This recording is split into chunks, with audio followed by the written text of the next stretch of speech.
إن الحمد لله نحمده ونستعينه ونستغفره ونعوذ بالله من شرور أنفسنا ومن سيئات أعمالنا من يهده الله فلا مضل له ومن يضلل فلا هادي له وأشهد أن لا إله إلا الله وحده لا شريك له وأشهد أن محمدا عبده ورسوله أما بعد فإن أصدق الحديث كتاب الله وخير الهدي هدي محمد صلى الله عليه وآله وسلم وشر الأمور محدثاتها فإن كل محدثة بدعة وكل بدعة ضلالة وكل ضلالة في النار يوانا mahalarta wannan masallaci manya da ƙanana maza da mata assalamu alaikum wa rahmatullahi wa barakatuh kamar yadda liman da kuma Dr. Ibrahim Dasina suka gabatar kuma suka fara buɗe maganarsu da shi wato godiya ga Allah subhanahu wata'ala wanda ya kaddara sake saduwar mu a wannan masallaci mai tarin albarka masallacin Gwallaga da ke nan cikin garin Bauchi a jihar Bauchi a wannan rana ta Alhamis yau muna 1 ga watan Ramadan hijirar manzo sallallahu alaihi wa sallam 1444 wanda kuma yake daidai da 23 ga watan 3 miladiya ta 2023 muna yi wa Allah subhanahu wataala godiya da ya sake tattara mu da ranmu da lafiyarmu a cikin wannan masallaci mai albarka domin ci gaba da tafsirin alkur'ani mai girma a wannan wata na Ramadan mai albarka wa bawansa na wani ɗan lokaci domin ya ƙara wani abu na biyayya gare shi da bauta masa da kuma samu damar tuba daga abin da ya yi na laifuffuka wannan ni'ima ce da babu wanda zai iya yi maka irinta sai Allah subhanahu wata'ala ko yaya ubangiji subhanahu wata'ala ya ƙara maka lokaci a rayuwarka ya baka dama a cikin wannan lokacin kari bace shi wajen biyayya ga Allah subhanahu wataala da masa da'a kari bace wannan lokacin wajen tuba zuwa ga Allah subhanahu wataala da neman afuwarsa da yafiyarsa akan abubuwan da kai babu shakka wannan gagarumin ni'ima ce da babu irinta haka muna ƙara godewa Allah subhanahu wataala godiya mara iyaka da ya bar mu da ranmu da lafiyar mu har muka ƙara ganin wannan wata mai albarka muka zanto ɗaya daga cikin waɗanda za su halarci wannan wata su yi azumi su sauran ibadu da suke cikin wannan wata masu girma kamar yadda koyaushe malamai suke faɗa shine wannan wata ne na alƙur'ani wata ne da yake da alaƙa da alƙur'ani alaƙa ƙarfa tun daga lokacin da Allah subhanahu wataala ya fara saukar da shi wannan alqur'ani kamar yadda aka sani an fara saukar da shi a dunkule a jumlace kamar yadda yazo cikin asar na Abdullahi dan Abbas a Baitul Izza a sama ta farko a daren Lailatul Qadr Ubangiji subhanahu wataala ya ambace inna anzalnahu alqur'ani a dunkule a tattare jumlatan wahida a sama ta farko daga nan kuma ubangiji subhanahu wataala ya fara saukar da ayoyinsa 5 na farko a cikin wannan wata na Ramadan lokacin annabi sallallahu alaihi wasallam yana bautar Allah a gharu Hira Allah ya saukar masa da ayoyin farko iqra bismi rabbikal ladhi khalaqal insana min 'alaq iqra wa rabbukal akram alladhi 'allama bil qalam 'allama al insana ma lam ya'lam tun daga wannan lokacin ubangiji subhanahu wataala ya ci gaba da saukar da alqur'ani ga annabi sallallahu alaihi wasallam a munasabobi daban-daban kowace munasaba gurgurdan buƙatar da ake da ita domin Allah subhanahu wataala ya dasa wannan alqur'ani a zakatan sahabban annabi sallallahu alaihi wasallama sannan kuma su samu damar aiki da abinda Allah yake saukarwa da manzo sallallahu alaihi wasallama na ayoyin alqur'ani annabi sallallahu alaihi wasallama ya kasance alaƙarsa da alqur'ani a wannan wata alaƙa ce mai ƙarfin gaske saboda zamantowarsa wata da Allah ya fara saukar masa da alqur'ani a ciki shahru ramadan allazi unzila fihi alqur'an hudan lin-nasi wa bayyinatin min al-huda wal furqan ya zanto duk wato kowane wata da zai zo irin wannan ramadan jibrilu yana saukowa kamar yadda ya zo cikin hadisin fatima radiyallahu ta'ala anha yana saukowa yana yi wa annabi sallallahu alaihi wasallam bita alqur'ani suna bitar alqur'ani tare da shi har ya zanto shekararsa ta ƙarshe wadda daga ita alaƙa ramadan da ya yi na ƙarshe a rayuwarsa jibril ya zo masa sau biyu a wannan shekarar domin su yi bitar alqur'ani hakanan sahabba annabi sallallahu alaihi wasallam alaƙar ta zamo da alqur'ani alaƙa ce mai ƙarfi musamman abin da ya shafi qiyamul layli tsayuwar dare a cikin wannan wata nabi yake cewa man qama ramadana imanan wa ihtisaban ghufira lahu ma taqaddama min dhanbihi wa man qama laylatal qadri imanan wa ihtisaban ghufira lahu ma taqaddama min dhanbihi sauraka mutun zai samu gafara har rubi biyu na zunubansa a cikin wannan wata yayin da ya qiyamul layli a cikin wannan wata da karanta alqur'ani da tsayuwa da hana ido bacci Allah zai gafarta masa abin da ya gabata na laifukansa hakanan idan yayi dace ya samu tsayuwar dare a lailatul qadri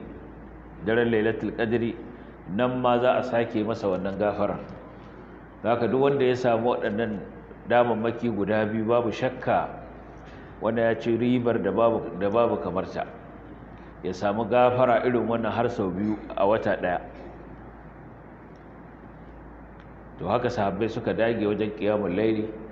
har lokacin da sayyidina Umar a lokacin halifancin sa ya tattara su a bayan Ubay ibn Ka'ab da Tamim ad-Dari suka ci gaba da jan su sallar tarawih to haka nan zamu ga magabata na kwarai duka haka suka kasance alaƙar alqur'ani a wannan wata alaƙa ce mai ƙarfi kwarai da gaske suna barin duk wani abu nasu idan wannan wata ya zo su rungumi alkur'ani wajen karanta shi da tilawarsa da nazari a cikinsa da tintintini a cikin ma'anarsa da kuma tsayuwar dare da karanta shi mun ji cewa imamu malik ibnu anas imamu darul hijira alaihi rahmatullah duk da yadda Allah subhanahu wata'ala ya sa masa ƙaunar hadisan annabi sallallahu alaihi wasallama da yadda ya ba da rayuwarsa ga cokan wajen karantar da al'umma hadisan annabi sallallahu alaihi wasallama ya zanto idan watan ramadan ya zo sai ya ajiye abin da duk ya shafi hadisi sai ya rungumi alƙur'ani ya ma ƙaurace wa ko duk sauran ɗaliban ilimi ya rungumi alƙur'ani ita tilawarsa ba don kuma ba saboda irin wannan karfar alaƙar da take tsakanin alƙur'ani da wannan wata mai albarka na ramadan abdurrazak sana'ani yake ce mana sufyan al-thauri malaminsa sufyan ibn sa'id al-thauri rahimahullah ya kasance idan ramadan ya zo taraka jami'a al-ibada wa aqbala ala tilawati al-qur'an zai bar dukkan wani nau'i na ibada ko mai rubuta alqur'ani kadai ya yi ta karatunsa wato gaba ɗaya zai bayar da damar da yake da ita wajen karanta alqur'ani da tintintini a cikinsa yake cewa ya je malaminsa Zubayd ibn al-Harith ibn Abdul Karim al-Yami al-Kufi ɗaya daga cikin malamansa yace ya kasance idan ramadan ya zo ahdara al-masahif sannan wa ahdara jami' ashabihi ilai sai ya sa a kawo masa qur'anai tattara qur'anai sannan kuma yace duka almajiran su tattaru kowa ya dauki alqur'ani ayi ta bita ayi ta karatu wannan shi yake nuna maka yadda wannan wata da alaƙarsa da alqur'ani take da ƙarfi a gurin magabata ta barin duk wani abu nasu komai muhimmancin sa su rungumi alqur'ani ba don komai saboda abubuwan da alqur'ani ya kunsa na wa'azi da jan hankali da tunatarwa baya ga ayoyi masu ban mamaki da suke cike da shi da yake cike da su. har ma wasu daga cikin magabata suna mamakin a ce mutum yana da ƙani a kansa ya haddace alƙur'ani amma yake da lokacin bacci, maimakon ya tsaya ya ba da lokacinsa wajen karanta alƙur'ani nan da tintintini cikin ayoyinsa, amma ya koma ya bige da bacci. Wahib ibn al-Ward, ɗaya daga cikin malamanmu na hadisi, yake cewa an tambayi wani mutum makarancin alƙur'ani cewa me yasa kake da ƙarancin bacci, wato baka cika bacci ba? Sai yake cewa inna ajaibal qur'ani atarna nawmi, yake cewa ai abubuwan ban mamaki da suke kunshe cikin alƙur'ani su suka tafiyar min da bacci na. Ma'ana abinda yake karantawa yake gani yake fahimta na alƙur'ani ba su ba shi damar yin bacci ba, saboda kullun yana tare da shi. Ahmad ibn Abi al-Hawari, ɗaya daga cikin magabata ne, yake cewa yakan karanta alƙur'ani sannan yayi nazari cikin ayoyin alƙur'ani ɗaya bayan ɗaya, sai an hankalinsa ya ɗime shi, ya riƙa mamakin mahaddata alƙur'ani ta yaya suke iya jin daɗin bacci, ta yaya wani abu na duniya yake iya shagaltar da su alhalin suna karanta maganar Allah, suna karanta alƙur'ani. Ke cewa wallahi da sun fahimci abin da suke karantawa na alƙur'ani na ayoyin suka fahimci shi haƙiƙanin fahimtarsa, suka fahimci haƙƙinsa, suka kuma karanta suka ji daɗin karatunsa, suka ji daɗin tsayuwa gaban Allah subhanahu wata'ala wajen ganawa da shi, yace la zahaba anhumun nawm farahan bima ruziqu, da sun daina bacci saboda farin cikin abinda aka azarta su da shi na haddar alqur'ani. Alqur'ani ne wanda duk wani bayanin da mutum zai yi sai dai ya dan yi abin da yayi, ya dan shafi kan bayanin ya wuce, amma bayani ne wanda yake da tsawo. Muna yi wa Allah godiya da ya sanya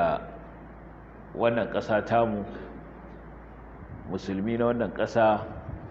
alaƙa da alƙur'ani ke da ƙarfi matuƙa da gaske, musamman a cikin wannan wata, sai da za ka ga an tattara komai an aje, an ba mu wannan harkar alƙur'ani ɗin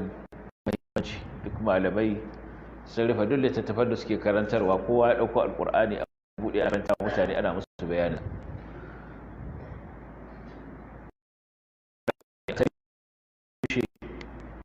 Kuma haka ya dace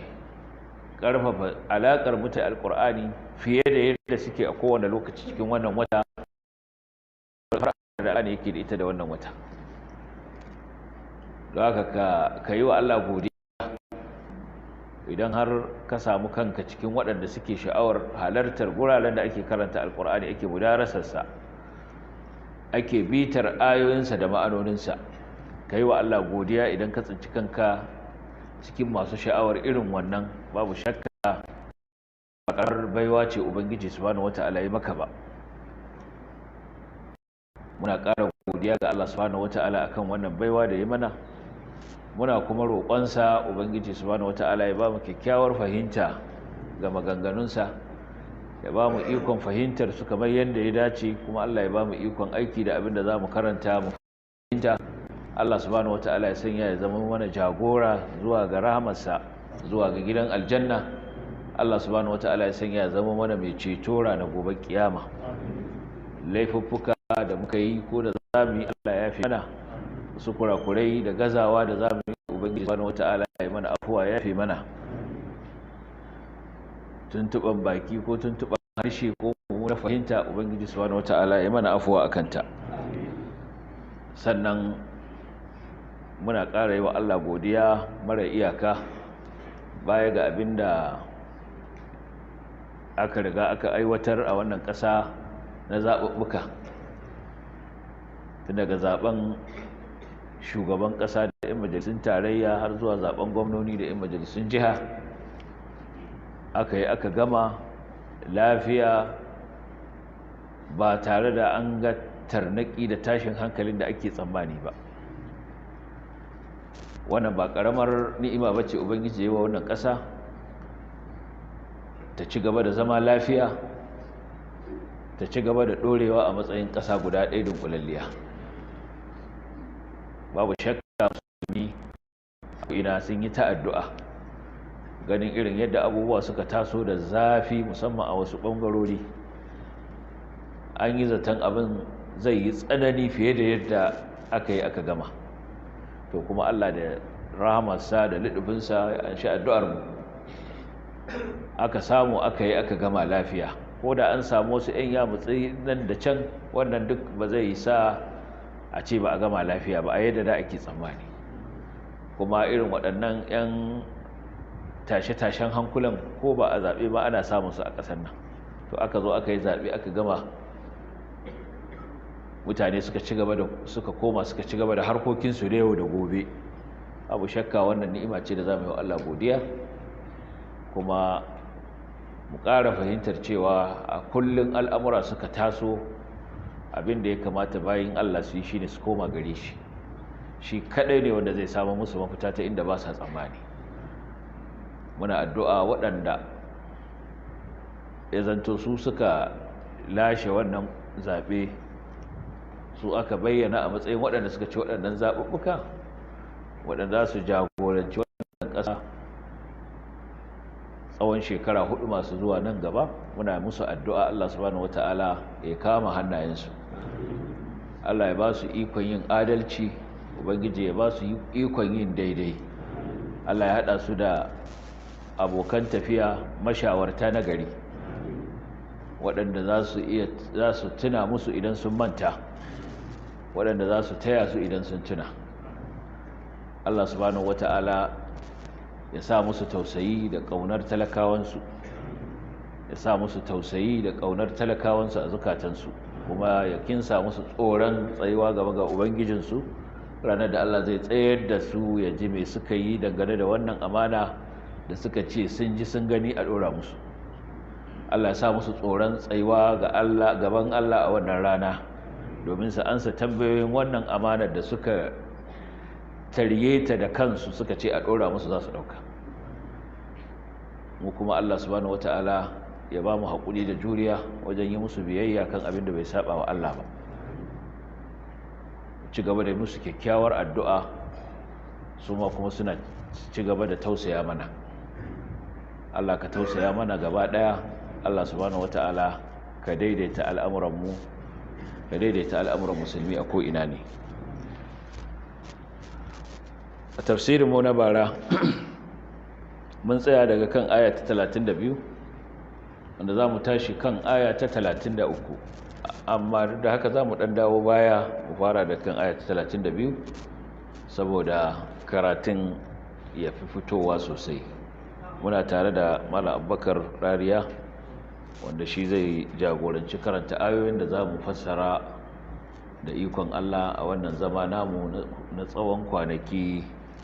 27 bi iznillah. Allah ya samu dace. Bismillah. أعوذ بالله من الشيطان الرجيم. بسم الله الرحمن الرحيم. ذلك ومن يعظم شعائر الله فإنها من تقوى القلوب. لكم فيها منافع إلى أجل مسمى ثم محلها إلى البيت العتيق. نعم. الله سبحانه وتعالى يقول ذلك wannan kuwa haka yake, wa man yu'azzim sha'air Allah, wanda duk ya girmama wuraren bautar Allah ko kuma alamomin bauta na Allah, fa innaha min taqwal qulub, to lalle wannan yana daga cikin takawar zukata. Lakum fiha manafi'u ila ajalin musamma, kuna da wata moriya a cikin waɗannan dabbobi ila ajalin musamma, har zuwa wani lokaci ƙayyadajje, wato lokacin da aka yanka su. thumma mahilluha ila albayt alatiq, sannan wurin yankan su shine zuwa daki yantacce wato Ka'aba. Allah subhanahu wata'ala a baya a cikin ayoyin da suka gabata a wannan sura yayi mana magana abubuwa da dama. Na ƙarshen abin da yayi mana magana akan sa shine ijtinabur rijs min al-awsan, ijtinabur rijs min al-awsan wa ijtinabu qawl az-zur. Ku ne sanci kazanta daga ta gumaka, ku ne sanci kuma maganar da take ta ƙarya. Ubangiji subhanahu wataala ya umarce mu da wannan, sannan ya umarce mu da mu kankame sha'anin tauhidi, mu guji abin da ya shafi shirka, ya bayyana mana hadarin da yake cikin shirka, hadari wanda yake mai tsananin gaske, mai halakarwa nan take. To shine Allah yake cewa to wannan abin da Allah ya ambata muku,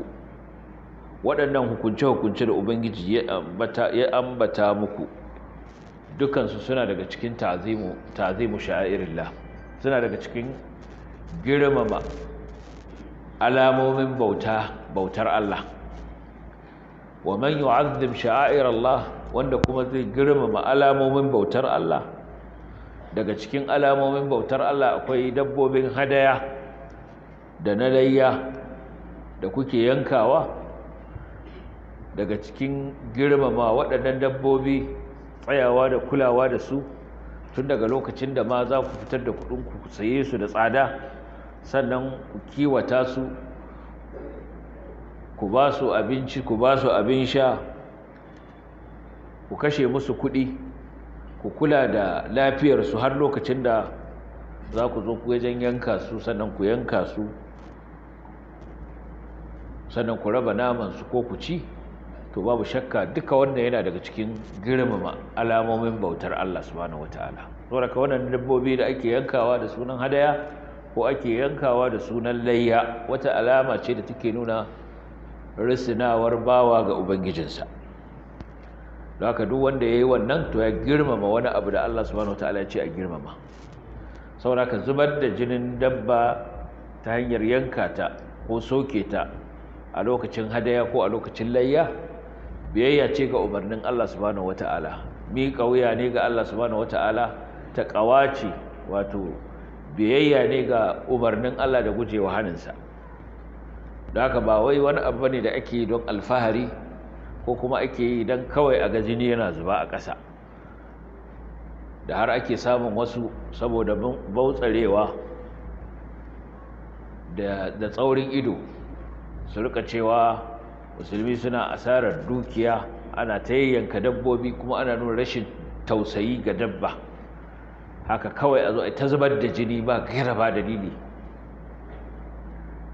ba a tausaya wa dabba. Sun manta cewa wanda ya umarni da a yanka dabbobin ya fi su tausayi, nesa ba kusa ba. Tausayin Ubangiji ba a kwatanta shi da tausayin wani daga cikin mahaluki. Allah subhanahu wata'ala tausayi ya halicci kaso 100, kaso 1 ne ya saukar a tsakankanin bayinsa. Duk wani tausayi da zaka gani na uwa ga ɗanta ko wani mai tausayi ga abin da yake tausayi, to daga cikin wannan yanki ɗaya ɗin ne.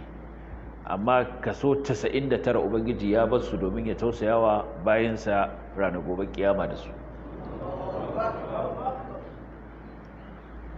To don haka Allah subhanahu wataala arhamu bi khalqi, yafi kowa tausayin halittarsa. To shi da yafi kowa tausayin halittarsa shi yace a yanka waɗannan dabbobi.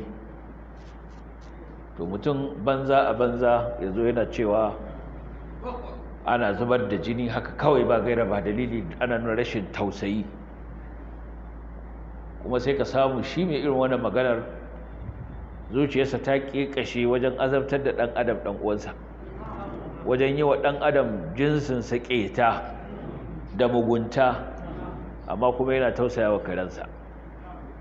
To kaga wannan karen ya fi shi daraja, karen ya fi shi daraja, don kare ba zai zama mai azabtar da ‘yan uwansa karnuka ba haka kawai ba gaira ba dalili.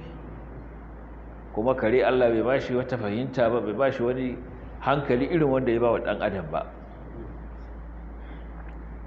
to shine Allah subhanahu wataala anan yace wa man yu'azzim sha'air Allah fa innaha min taqwal qulub, sannan sai yace lakum fiha manafi'u ila ajalin musamma, sannan kuna da abubuwan amfani, wato kuna da moriya da za ku samu a cikin waɗannan dabbobi. wato ku alhazai da Allah subhanahu wataala ya umarce ku da ku yanka abin hadayarku, waɗannan dabbobi na ni'ima da Allah subhanahu wataala ya hore muku daga raƙuma zuwa shanu zuwa ƙananan dabbobi, kuna da abubuwan da kuke mora daga cikin waɗannan dabbobi baya ga hadayar ita kanta. hakanan kuma da kuke yanka kuna layya, kuna da abubuwan da kuke mora da yawa daga cikin waɗannan dabbobi baya ga yankan da kuke yi musu. kuna morar abin da suke ɗauke da shi na nono, ku sha nonansu. hakanan kuna amfani da gashin jikinsu, sawa'un ƙananan dabbobi ne ko manyan dabbobi, kuna amfani da su wajen hawa, kuna amfani da wasu daga cikinsu wajen ɗora kayayyakinku kamar raƙuma, har zuwa lokacin da za ku yi wani abu da su na bautar Allah. shi ne Allah yake gaya wa alhazai cewa kuna da moriya da za ku yi da waɗannan dabbobi har lokacin da za ku zo ku sadaukar da dabbobin nan ga Allah subhanahu wataala. saboda ka wanda ya mallaki dabba bayan ya mallake ta ta zama tashi, to duk wani amfaninta ya zama nashi. halal ne ya amfana da ita, halal ne ya yanka ya ci namanta in yana da bukata, halal ne ya yi amfani da gashin jikinta ko fatarta bayan an feɗe ta, in jebe ta ya amfani da fatarta, halal ne gare shi ya hau idan ta hawa ce kamar raƙuma, ya ɗora musu kaya, halal ne gare shi. duk wani amfanin da yake da bukata ya yi da ita halal ne, amma da zarar ya sanya mata alamar cewa wannan dabbar ya sadaukar da ita ga Allah, hadaya zai yi da ita, wato zai kora a barsa zuwa aikin hajji ko aikin umara, zai yi hadaya da ita. a wancan lokaci sukan sa musu alamomi ma, daura wani takalmi a jikinsu, a wuyansu, don duk inda suka shiga a fahimci cewa wannan dabbar mai ita ya sadaukar da ita ga Allah subhanahu wata'ala kadai. to yayin da kuka ambaci sadaukarwa ga Allah subhanahu wata'ala akan waɗannan dabbobi, kuka sa musu alamu, to su kenan sun zama na Allah subhanahu wata'ala. saboda haka wasu daga cikin malamai suka fassara fiha dinnan da Allah ya amana zamiri na fiha cewa yana komawa zuwa ga sha'air da aka ambata a baya. malamai su yi musu tafsiri guda biyu, kamar yadda watakila a wancan lokaci mun yi bayanin wannan. wasu suka ce sha'air ana nufin dukan ibadu, kowace ibada da Allah subhanahu wataala ya farlanta ko ya sunnanta mata sha'ira. wasu suka ce sha'air ana nufin waɗannan dabbobi da aka yi musu alama da cewa an yi sadaukar da su ga Allah subhanahu wataala, su ake nufi da sha'air.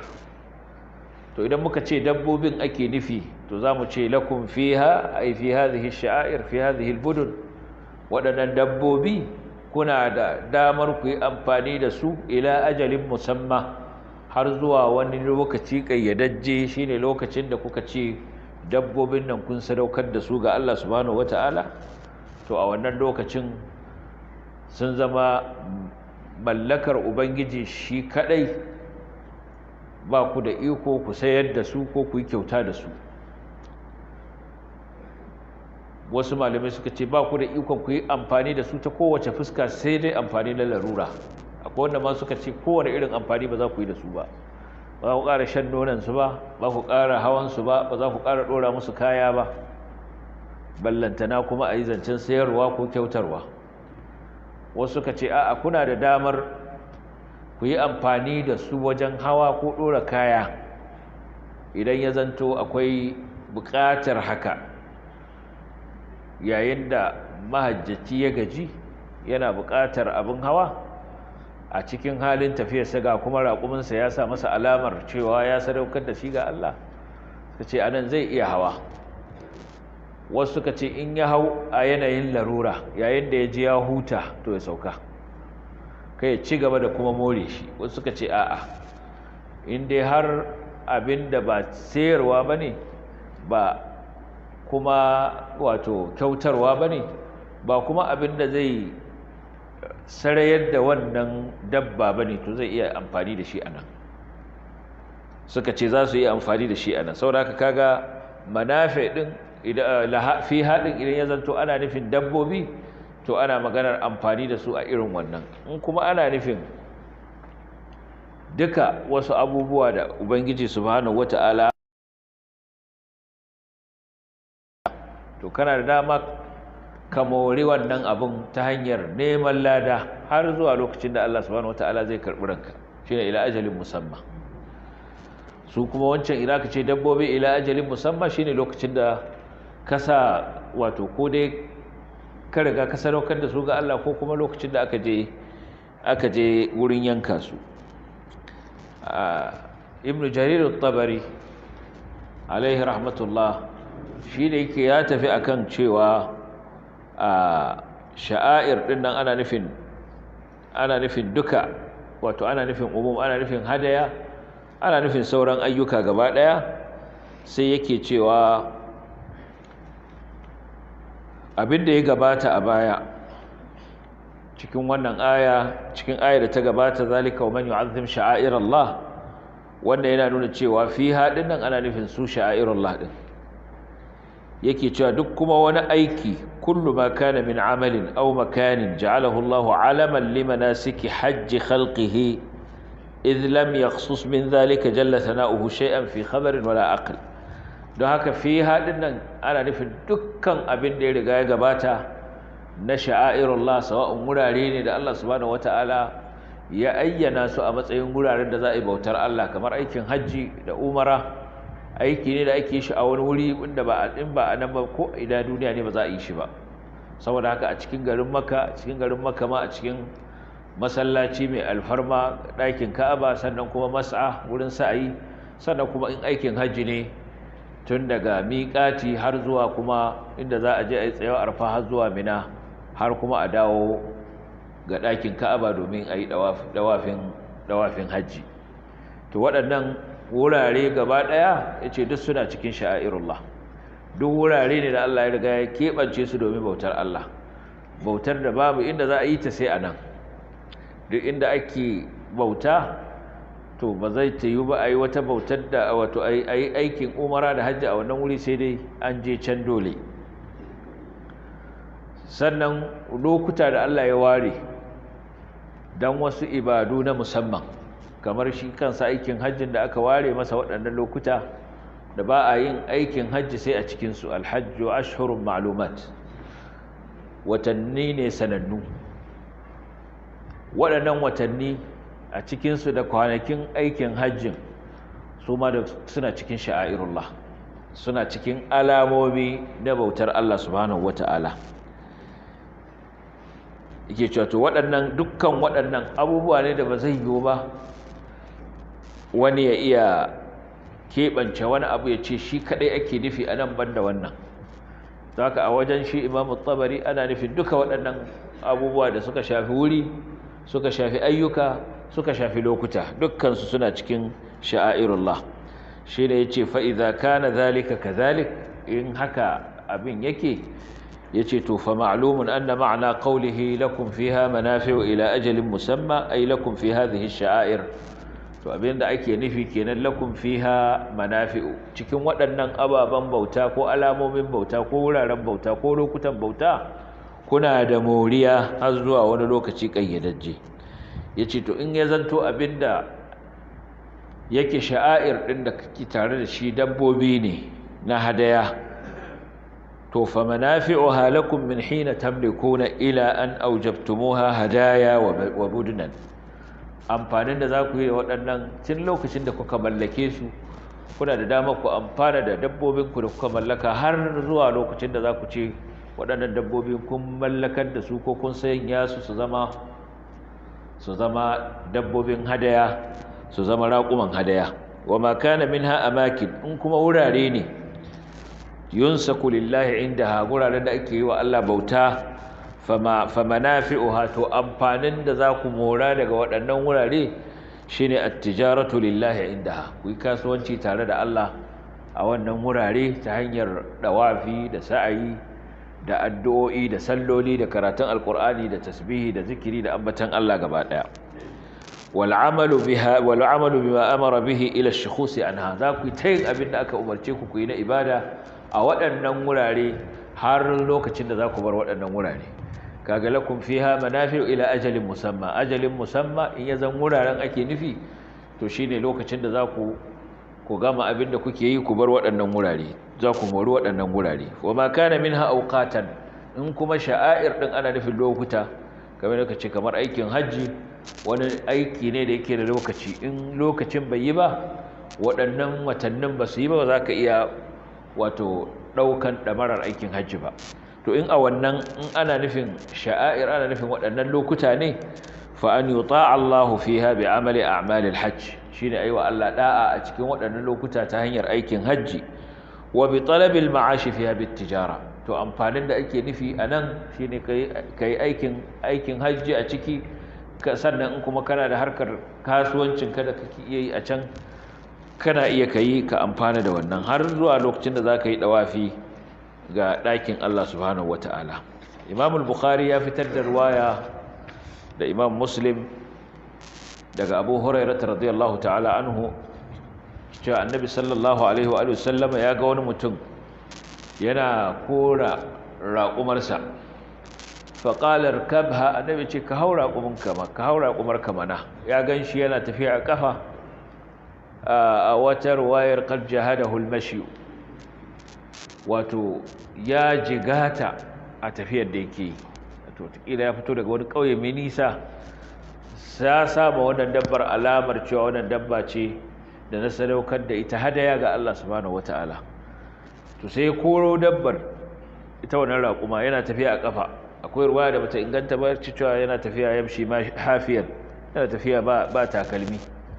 amma bata inganta ba to amma dai ya wahala annabi ya ganshi yana ta tafiya cikin ayarin matafiya za a tafi haji annabi ya ganshi sai ya ce da shi ka hau dabbar ka mana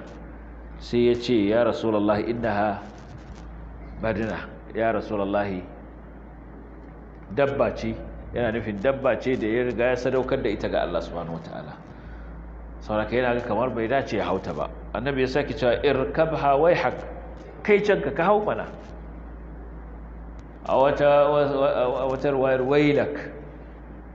wailak ya fi tsari akan waihak akwai tausayi wail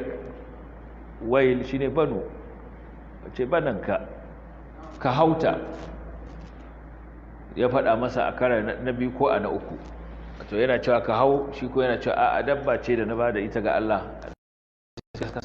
ya sake maimaita na ce ka kawo yana ganin kamar bai dace ya hau ba to shine malamai suka ce kaga annabi sallallahu alaihi wasallam ya bashi dama ya hau ashe kaga abin da ake nufi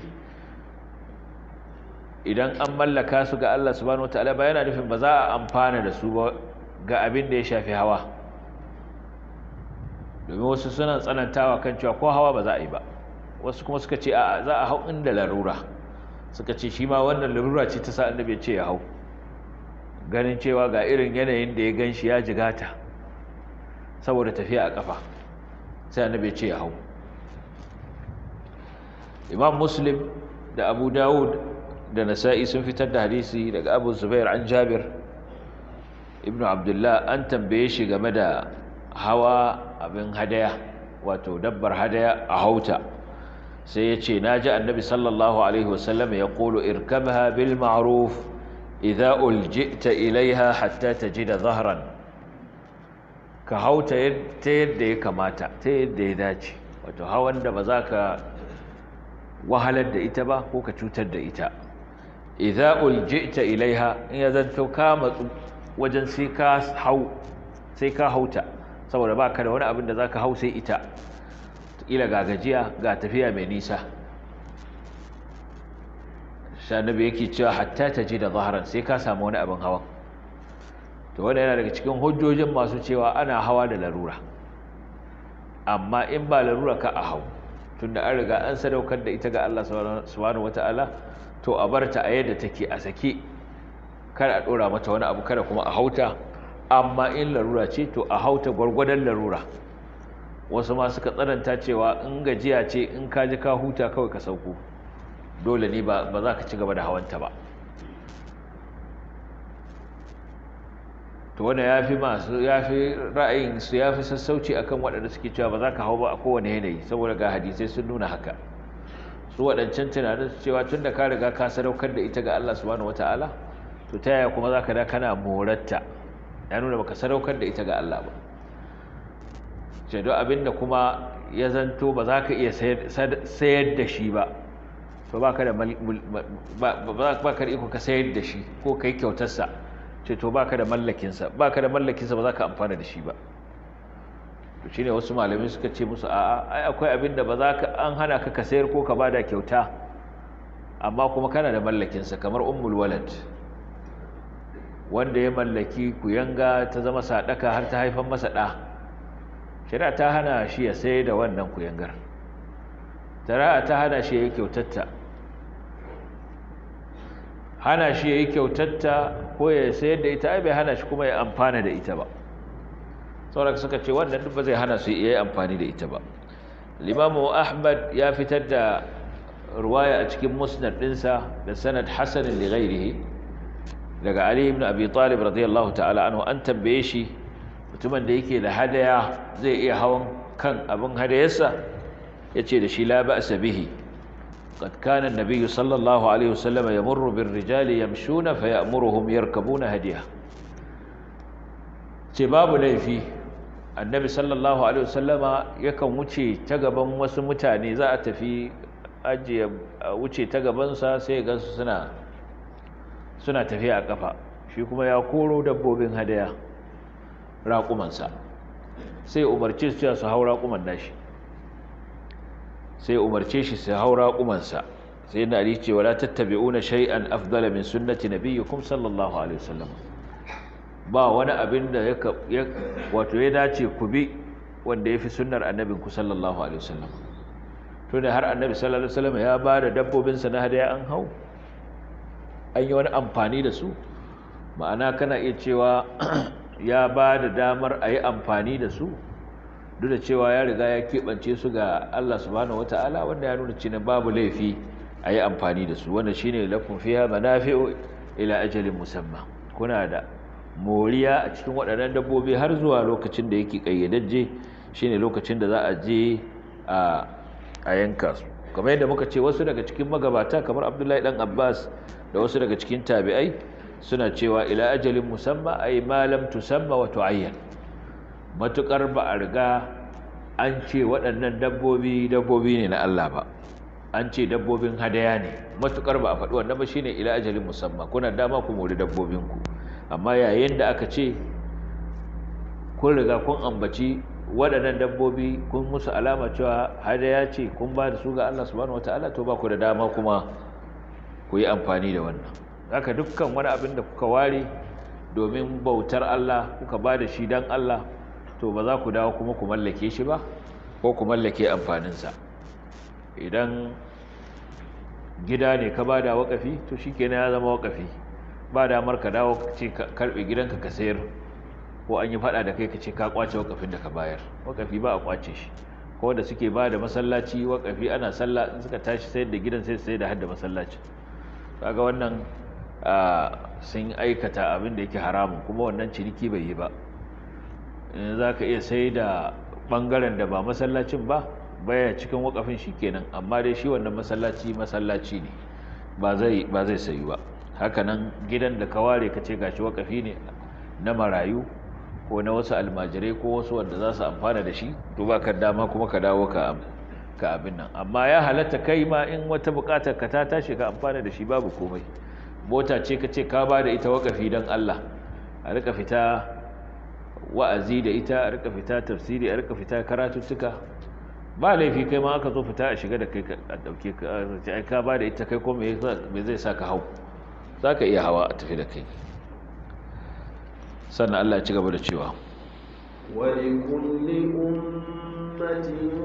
جعلنا منسكا ليذكروا اسم الله على ما رزقهم من بهيمة الأنعام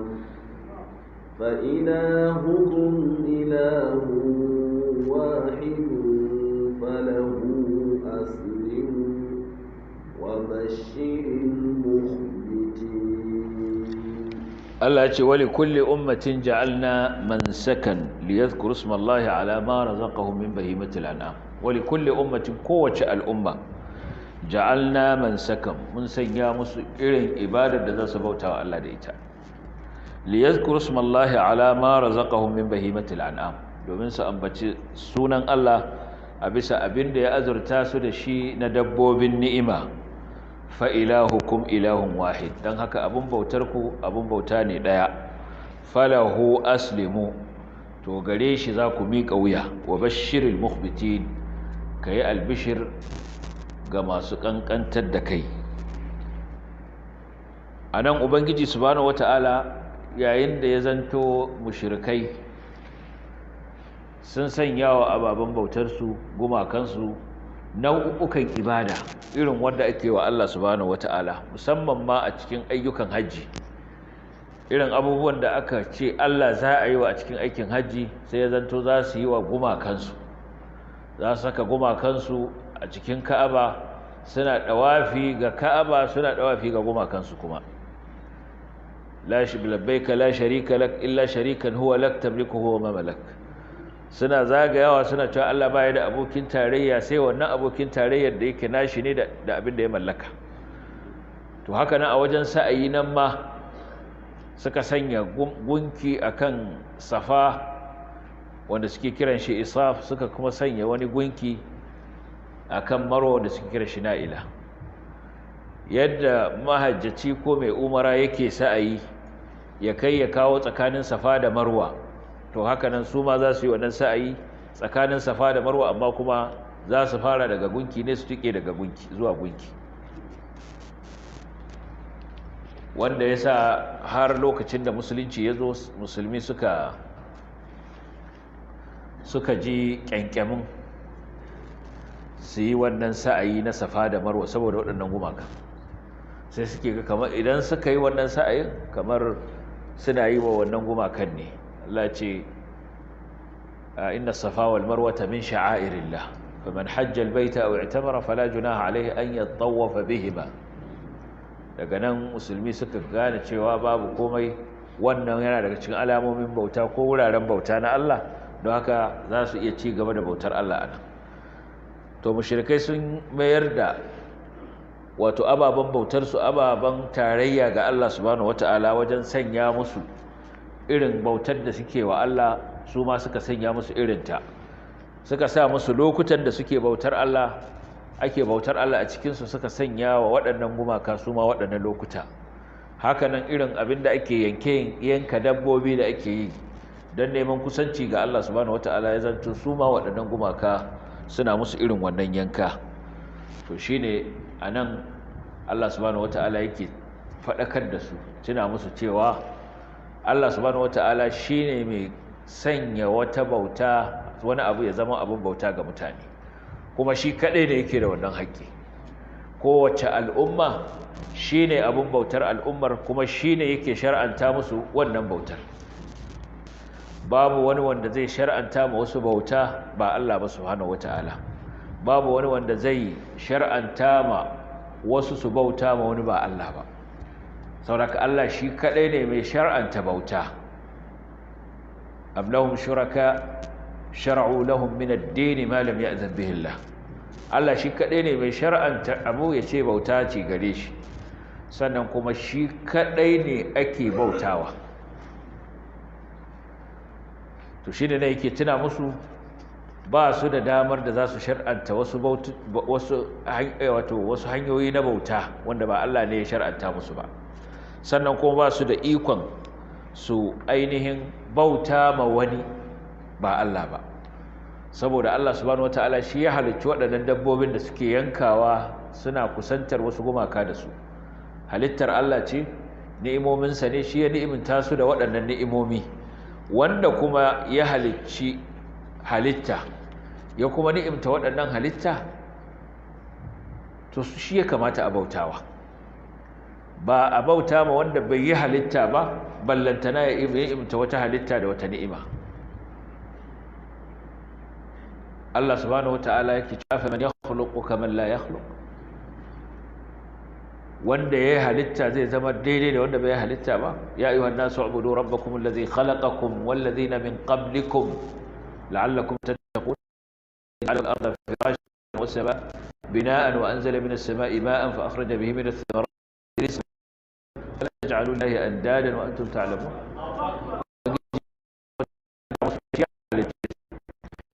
Kan wata halitta da ta gabace su, da su da waɗanda suka gabace su duk shi yi su don su zanto masu kiyaye dokokinsa.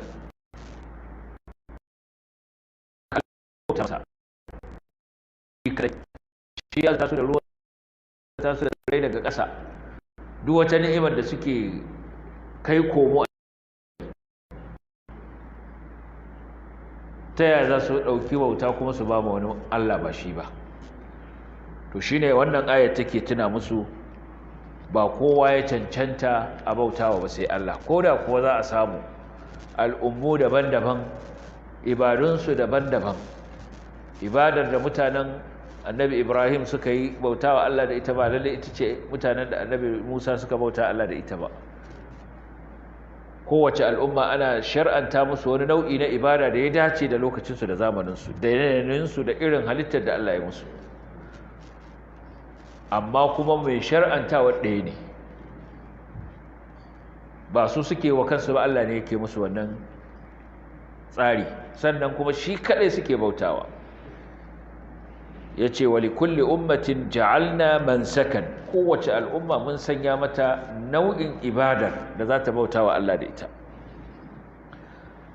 Don haka a cikin irin nau'in ibadar da muka sanya ma kowace al'umma akwai zubar da jini ta hanyar yanka dabbobi da kusantar Allah subhanahu wata'ala. Wannan lafazi ko wannan harafi na mansakan, akwai ƙira'ar da ta karanta shi da mansikan bi kasri sin, ƙira'ar Hamza da Kisa'i da Khalaf sun karanta shi da mansikan, bi kulli ummatin ja'alna mansikan, sai zama isim ne. Mansikan kamar masjidan, ya zama wurin bauta. Kowace al'umma mun sanya mata wurin bauta, wurin da za ta kusanci Allah subhanahu wata'ala ta hanyar bauta, ko ta yanka dabbobi ko ta yi dawafi ko wani abu irin wannan. Wasu sauran makaranta kuma na alkur'ani suka karanta shi da mansakan ala annahu masdar, zan masdar ne ay nusukan. Kowanne mun sanya musu bautar da za su bauta wa Allah da shi na ayyukan hajji da umara da sauransu. Za su kusanci Allah subhanahu wata'ala da shi na yanka hadaya ko layya, liyazkuru ismallahi ala ma razaqahum min bahimatil an'am, dan su ambaci sunan Allah a bisa abin da ya azurta su da shi na dabbobin ni'ima. Wato su ambaci Allah shi kadai lokacin da suka zo yanka, kasa ambaci sunan wani ba Allah ba. Sawa'un abin da za su soke raƙuma ne ko kuma za su yanka shanu ne ko ƙananan dabbobi, su yi wannan da sunan Allah. Lokacin da suka zo yankawa ko sokiya su ce bismillah wallahu akbar, kamar yadda ya zo cikin hadisin Anas dan Malik wanda Imam al-Bukhari da Muslim suka ruwaito, cewa an zo da Annabi sallallahu alaihi wa sallama da wasu raguna kosassu masu ƙaho, fakabbara wa samma wa wada'a rijlahu ala sifahihima, fakabbara wa samma Allahu akbar bismillah, ya dora kafarsa akan wuyansu sannan kuma ya yanka.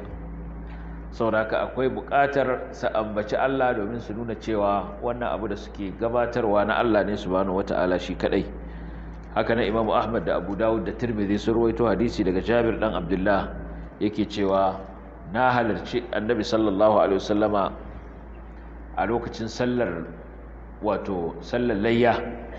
yayin da ya gama hudubarsa ya sauko daga minbari, aka kawo masa ragonsa ya yanka da hannunsa ya ce bismillahi wallahu akbar hadha anni wa amman lam yudhi min ummati, wannan dabba na yanka a madadina, Allah ka karba a madadina da kuma a madadin duk wani wanda bai yi layya ba daga cikin al'ummata. Wannan yana daga cikin ambatan Allah da ake so mai layya ko mai yanka dabba yayi yayin da yazo yankawa don ya nuna cewa wannan ni'ima ce daga Allah, kuma bautarsa ga Allah subhanahu wataala kadai yake yi ba ga wani ba. Lokaci yayi za mu tsaya anan. Abinda muka yi na daidai Allah ya ba mu lada, wanda muka kuskure Allah ya fi mana. Wa sallallahu wa sallama ala nabiyyina Muhammadin wa alihi wa sahbihi ajma'in. Assalamu alaikum wa rahmatullahi wa barakatuh.